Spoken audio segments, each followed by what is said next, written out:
Nous avons depuis de nombreuses années un projet de recherche sur les maladies dermatologiques génétiques en mosaïque.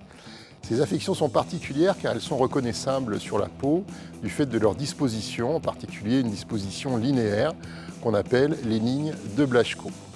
Dans le cadre de notre projet, nous avons recueilli de nombreux prélèvements de patients présentant ce type de dermatose, ce qui nous a permis d'identifier une nouvelle maladie jamais précédemment décrite et aussi d'en caractériser les bases génétiques moléculaires.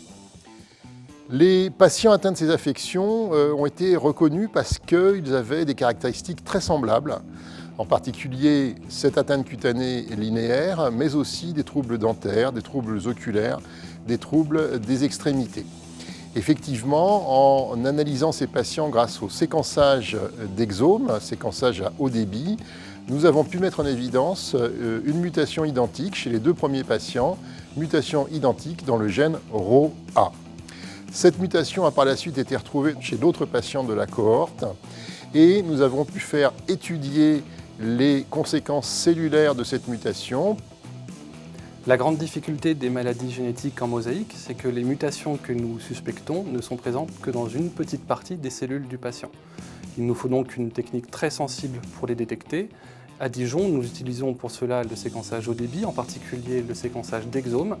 Ainsi, nous pouvons rechercher des mutations à faible taux, comme celles que nous avons identifiées chez 6 patients au sein du gène ROA.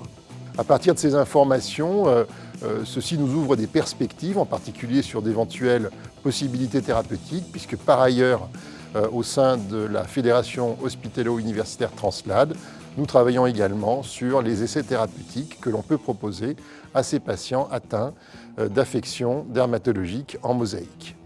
Je suis très contente d'être suivie à Dijon. Depuis que je connais le professeur Vabre et son équipe, quand je repars, je me sens soulagée. Je me dis qu'il est toujours en train de me dire que, voilà, que la recherche avance, qu'il y a de l'espoir.